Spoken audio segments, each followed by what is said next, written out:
ఉద్యోగులు రిటైర్ అయితే వాళ్ళందరికీ మేము టైం మీద డబ్బులు ఇచ్చాం.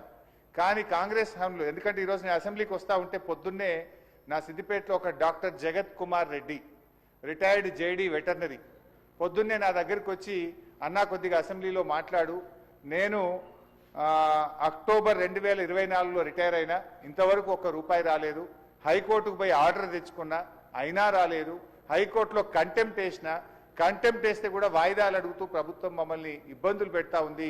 మా రిటైర్డ్ ఉద్యోగుల పెన్షన్ బెనిఫిట్లు ఇప్పించండి, చావు బతుకుల్లో ఉన్నటువంటి మమ్మల్ని కాపాడండి, 30-35 ఏళ్ళు ప్రభుత్వానికి సేవ చేసినటువంటి రిటైర్డ్ ఉద్యోగులను ఈ రకంగా వేధించడం ప్రభుత్వానికి తగదు, దయచేసి ప్రభుత్వం దృష్టికి తీసుకుపోండి అని చెప్పి పొద్దున్నే నా ఇంటికి 7 గంటలకే వచ్చి కూర్చున్నాడు సార్.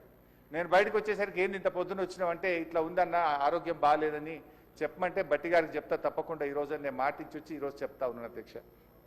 అదేవిధంగా అధ్యక్ష, సిపిఎస్ ఉద్యోగులను ఓపీఎస్గా మారుస్తామని ఆ రోజు కాంగ్రెస్ పార్టీ ఎన్నికల్లో హామీ ఇచ్చింది. మరి ఎప్పటిలోగా ఓల్డ్ పెన్షన్ స్కీమ్ అమలు చేస్తారు? మరి ఈలోపు గత 2 సంవత్సరాల నుంచి సిపిఎస్ కింద రాష్ట్ర ప్రభుత్వం కట్టాల్సిన కాంట్రిబ్యూషన్ డబ్బులను కూడా మీరు కట్టకుండా దాన్ని దారి మళ్లిస్తా ఉన్నారు. అసలు కాంట్రిబ్యూషను కట్టలేరు, ఓపీఎస్ తేకపోవడం వల్ల 2 లక్షల మంది సిపిఎస్ ఉద్యోగుల భవిష్యత్తు ఈరోజు ప్రశ్నార్థకంగా మారుస్తా ఉన్నారు.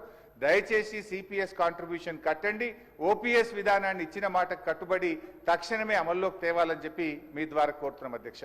అదేవిధంగా పోలీస్ డిపార్ట్మెంట్లో కూడా అధ్యక్ష, సరెండర్ లీవులు 5 సరెండర్ లీవులు పెండింగ్లో ఉన్నాయి. టీఏలు రావట్లేదు, డిఏలు రావట్లేదు, స్టేషన్ అలవెన్స్ రావట్లేదు.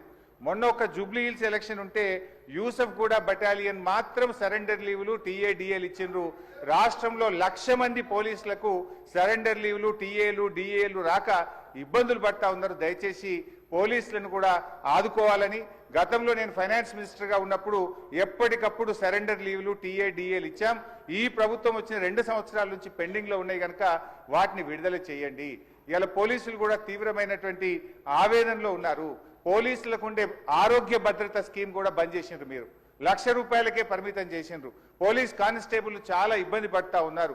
ఆరోగ్య భద్రతను పునరుద్ధరించండి, గతంలో మాదిరిగా కార్పొరేట్ వైద్యం పోలీసులకు అందించాలని చెప్పి కోరుతూ, కాంగ్రెస్ పార్టీ ఎన్నికల మేనిఫెస్టోలో తక్షణమే మేము ఉద్యోగులకు పీఆర్సీ ఇస్తాము, పెండింగ్ డిఏలు ఇస్తాము, బకాయిలు ఇస్తాము, ఓపీఎస్ తెస్తామని మాట ఇచ్చి ఈరోజు కాంగ్రెస్ పార్టీ 2 ఏళ్లైనా అమలు చేయకుండా మోసం చేస్తా ఉంది.